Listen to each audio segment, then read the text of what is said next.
لا حول ولا قوة إلا بالله العلي العظيم أعوذ بالله من الشيطان الرجيم بسم الله الرحمن الرحيم رب اشرح لي صدري ويسر لي أمري واحلل عقدة من لساني يفقهوا قولي اللهم صل على محمد وآل محمد وعجل فرجهم السلام علیکم۔ موضوع درس احکام، جس میں ہم پڑھیں گے غسل دینے والے شخص کے شرائط، یعنی کہ وہ شخص جو میت کو غسل دے سکتا ہے، اس کے بارے میں ہم پڑھیں گے۔ مسئلہ نمبر 687، جو شخص میت کو غسل دے رہا ہے لازم ہے کہ عاقل اور مسلمان ہو، جنسیت مرد اور عورت ہونے میں، کہ چاہے وہ مرد ہو یا وہ عورت ہو، لیکن اس کا عاقل ہونا اور مسلمان ہونا ضروری ہے۔ اس کے لحاظ سے میت کے مثل ہو، مگر وہ مقامات جو آئندہ ذکر ہوں گے، اور غسل کے دوران غسل کے مسائل کو جانتا ہو، اگرچہ دوسرے کی تعلیم یا رہنمائی کے ذریعے ہی کیوں نہ ہو، اور احتیاط واجب کی بنا پر شیعہ اثنا عشری ہو۔ البتہ اگر میت غیر شیعہ اثنا عشری کی ہو اور اس کو اس کے مذہب والے اپنے مذہب کے مطابق غسل دیں، تو شیعہ اثنا عشری شیعوں پر کوئی ذمہ داری نہیں ہے اور دوبارہ غسل دینا ضروری نہیں ہے، مگر یہ کہ میت کا ولی اگر شیعہ اثنا عشری ہو تو ایسی صورت میں ذمہ داری اس سے ساقط نہیں ہوگی، بلکہ اسے غسل دینا پڑے گا۔ مسئلہ نمبر 688، مرد نامحرم عورت کو غسل میت نہیں دے سکتا، اور اسی طرح عورت نامحرم مرد کو غسل میت نہیں دے سکتی، مگر اس مقام پہ جو مسئلہ نمبر 690 یعنی کہ 690 میں آئے گا۔ مسئلہ نمبر 689، اگر میت کا ہم جنس شیعہ اثنا عشری غسل دینے کے لیے موجود ہو تو احتیاط واجب کی بنا پر میت کے محرم افراد اس کو غسل نہ دیں، کہ اگر اس کا ہم جنس یعنی کہ اگر عورت کی میت ہے تو عورت موجود ہو، مرد کی میت ہے تو مرد موجود ہو، تو اگر ہم جنس شیعہ اثنا عشری غسل دینے کے لیے موجود ہے تو احتیاط واجب کی بنا پر میت کے محرم افراد اس کو غسل نہ دیں، مگر ان مقامات میں جو مسئلہ نمبر 690 اور 691 میں آئے گا۔ اگر شیعہ اثنا عشری اور میت کا ہم جنس غسل دینے کے لیے نہ ملے، یعنی عورت کی میت کو غسل دینے کے لیے عورت یا مرد کی میت کو غسل دینے کے لیے مرد نہ ملے، تو میت کے محرم افراد اس کو غسل میت دے سکتے ہیں۔ مسئلہ نمبر 690، مرد ایسی چھوٹی بچی کو جو ممیز نہ ہو، یعنی ابھی اس کے اندر تمیز نہیں آئی ہے، ابھی وہ فہم، اس کو اتنی سمجھداری نہیں ہے، تو کہہ رہے ہیں کہ مرد ایسی چھوٹی بچی کو جو ممیز نہ ہو غسل میت دے سکتا ہے، اور عورت بھی ایسے لڑکے کو جو ممیز نہ ہو غسل میت دے سکتی ہے، لیکن دونوں صورتوں میں احتیاط مستحب ہے کہ غیر ممیز بچے کا سن یعنی کہ اس کی عمر 3 سال سے زیادہ نہ ہو، اور غیر ممیز بچے میں کوئی فرق نہیں ہے کہ غسل دینے والے کے لیے محرم ہو یا نہ محرم۔ مسئلہ نمبر 691، بیوی اور شوہر ایک دوسرے کو غسل میت دے سکتے ہیں اگرچہ میت کا ہم جنس شخص موجود ہی کیوں نہ ہو، کہ عورت اپنے شوہر کو اور شوہر اپنی بیوی کو غسل دے سکتا ہے، چاہے بھلے ہی عورت کو غسل دینے کے لیے بیوی کو غسل دینے کے لیے عورت موجود ہو یا شوہر کو غسل دینے کے لیے کوئی دوسرا مرد موجود ہو، پھر بھی شریعت اجازت دیتی ہے کہ بیوی اپنے شوہر کو، شوہر اپنی بیوی کو غسل میت دے سکتے ہیں۔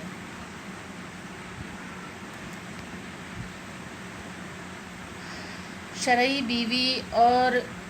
شوہر مرنے کی وجہ سے نامحرم نہیں ہوتے، ایک دوسرے کے بدن کو مس کرنا، دیکھنا جبکہ مر چکے ہوں بغیر شہوت اور لذت کے کوئی حرج نہیں ہے۔ ایک اور جو سوسائٹی میں بہت سے لوگوں نے اس کو رائج کر رکھا ہے جاہلیت کی بنیاد پہ، کہ اگر بیوی مر چکی ہے تو وہ شوہر کے لیے نامحرم ہو چکی ہے، تو جب غسل ہو جائے میت کو کفن پہنا دیا جائے تو اب اس کے بعد شوہر جو ہے وہ اپنی اس مردہ بیوی کو اس کی شکل، اس کا چہرہ نہیں دیکھ سکتا کیونکہ وہ مر چکی ہے. یا عورتوں کے ساتھ بھی یہی ہے کہ اگر شوہر مر گیا ہے تو اب گویا وہ نامحرم ہو گیا ہے، تو بیوی اپنے اس شوہر کو نہیں دیکھ سکتی کیونکہ نامحرم ہے. تو یہ بہت ہی غلط بات ہے اور ایسا شریعت نے کچھ بھی نہیں کہا ہے، بلکہ شریعت تو یہ کہتی ہے کہ جو شرعی شوہر اور بیوی ہیں وہ ایک دوسرے کے لیے ہمیشہ محرم ہیں، نامحرم نہیں ہیں. اگر وہ مر بھی گئے ہیں تو بھی ایک دوسرے کے لیے نامحرم نہیں ہو سکتے. شریعت نے بالکل اجازت دی ہے کہ وہ اس عورت کو یا مرد اپنی بیوی کو یا بیوی اپنے شوہر کو غسل دے سکتی ہے. تو پھر یہ خرافات جو رائج کر کے رکھی ہے سماج میں، اکثر جگہ پہ خود دیکھا ہے اس بات کو اور سنا ہے کہ بعض اوقات جو ہے بیوی مر گئی تو شوہر کو دیکھنے نہیں دیتے ہیں اس کی میت، یا شوہر مر گیا تو بیوی کو. ایسی جہالت ابھی بھی کہیں نہ کہیں اس طریقے کے لوگ موجود ہیں. صرف اس وجہ سے ایسا ہے کہ علم کی کمی ہے، ان کے اندر علم نہیں ہے، شریعت کا کوئی علم نہیں ہے، کوئی جانکاری نہیں ہے، تو اپنی جہالت کی بنیاد پہ لوگ اپنے من سے فتوے دینے لگتے ہیں. یا ایک اور بات ہے کہ اگر بہنوئی، اگر بہن مر جائے خدا نخواستہ تو جو بہنوئی ہے وہ نامحرم ہو جاتا ہے. ایک تھی خاتون، انہوں نے ہم سے یہ کہا کہ جب تک بہن زندہ ہے تب تک بہنوئی محرم ہے، اور جب بہن مر گئی تو بہنوئی نامحرم ہے. تو یہ بھی سراسر غلط ہے، اور حالانکہ ہم نے اسی وقت انہیں جواب بھی دیا تھا اس کا کہ ایسا ہرگز نہیں ہے. بہنوئی ہمیشہ سے نامحرم تھا، نامحرم ہے اور نامحرم ہی رہے گا، چاہے بہن مرے یا زندہ رہے، لیکن بہنوئی کبھی محرم نہیں ہو سکتا. آگے پڑھتے ہیں ہم کہ مسئلہ نمبر 693. اگر میت اور غسال یعنی غسل دینے والا دونوں بالغ مرد یا دونوں بالغ عورت ہوں تو جائز ہے کہ شرمگاہ کے علاوہ میت کے بدن کی دوسری جگہیں برہنہ ہوں، لیکن بہتر یہ ہے کہ میت کو لباس کے نیچے سے غسل دیا جائے، کہ اس کے اوپر ایک کپڑا ڈال دیا جائے اور اسے غسل دیا جائے. اسی طرح نابالغ ممیز کی میت کا حکم ہے جب بالغ مرد یا عورت جو اس کے ہم جنس ہیں اس کو غسل دینا چاہیں. مسئلہ نمبر 694. غسل میت میں شرط نہیں ہے کہ غسل دینے والا بالغ ہو، بلکہ اگر ممیز بچہ یعنی جو اچھے اور برے کی فہم رکھتا ہے تو اس کے بارے میں ہے کہ اگر ممیز بچہ غسل میت کو صحیح طریقے سے انجام دے سکتا ہے تو کافی ہے. غسل میت کی کیفیت اور اس سے مربوط احکام، اس سے ریلیٹڈ احکام. مسئلہ نمبر 695. میت کو مندرجہ ذیل ترتیب سے 3 غسل دینا واجب ہے. اول، ایسے پانی سے جس میں بیری کے پتے ملے ہوں. دوسرا،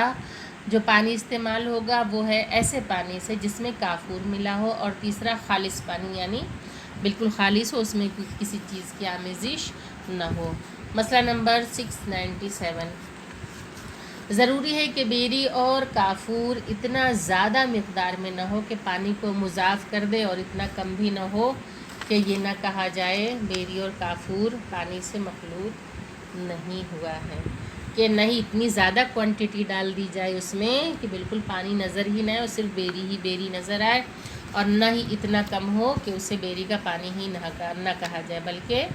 اس میں بھی میانہ روی ہی کرنا ہے. مسئلہ نمبر 698. اگر بیری اور کافور کی اتنی مقدار جو لازم ہے نہ مل سکے تو احتیاط مستحب کی بنا پر جتنی مقدار بھی، جتنی کوانٹٹی بھی میسر ہو اسے پانی میں ڈال دیا جائے. مسئلہ نمبر 699. بیری اور کافور یا ان میں سے کوئی ایک نہ مل سکے یا اس کا استعمال جائز نہ ہو، مثلا یہ کہ وہ غصبی ہوں، احتیاط واجب کی بنا پر ضروری ہے کہ ان میں سے ہر اس چیز کے بجائے جس کا ملنا ممکن نہ ہو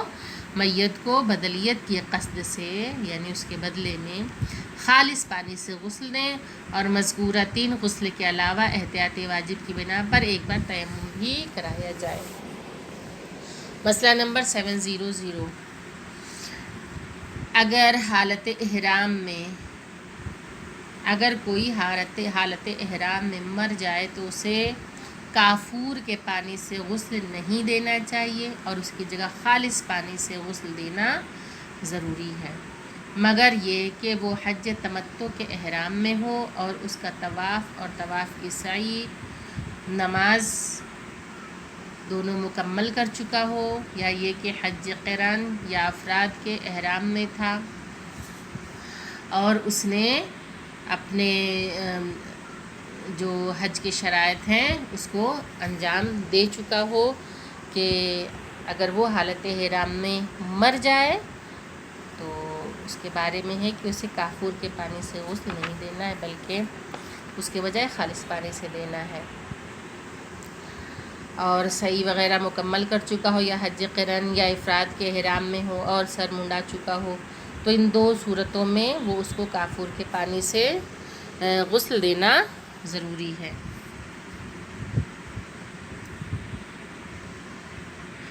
اس کے بعد مسئلہ نمبر 701، اگر کوئی شخص جنابت یا حیض کی حالت میں مر جائے تو اسے غسل حیض یا جنابت دینا ضروری نہیں، بلکہ اس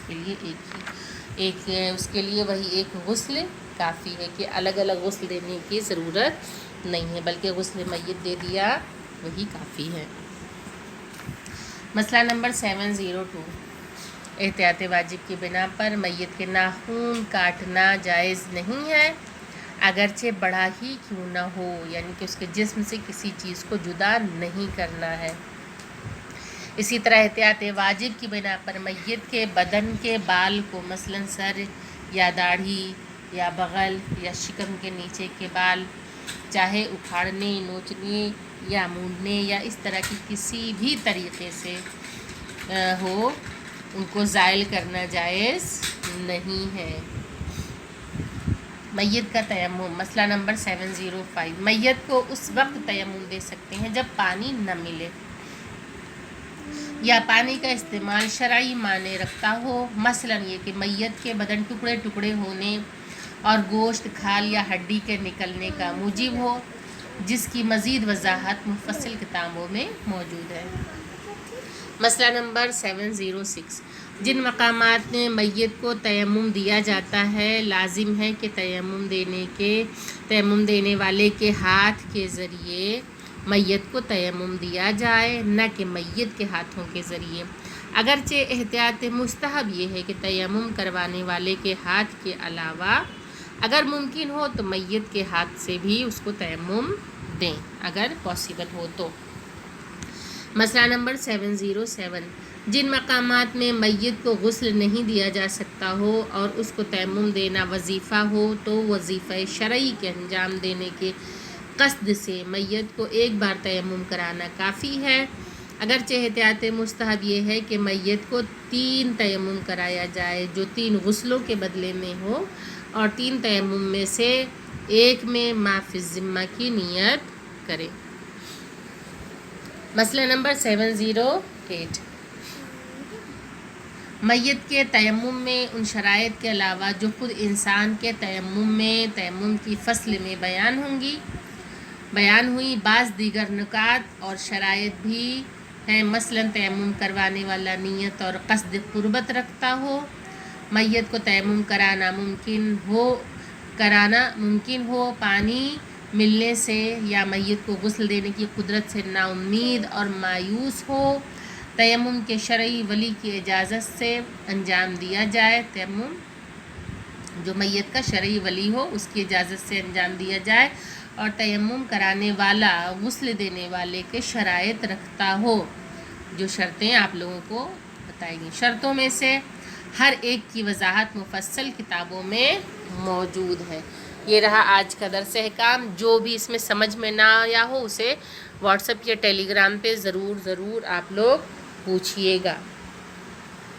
وآخر الدعوانا ان الحمدللہ رب العالمین، اللہم صلی علی محمد وآل محمد وعجل فرجہم۔ السلام علیکم، خدا حافظ۔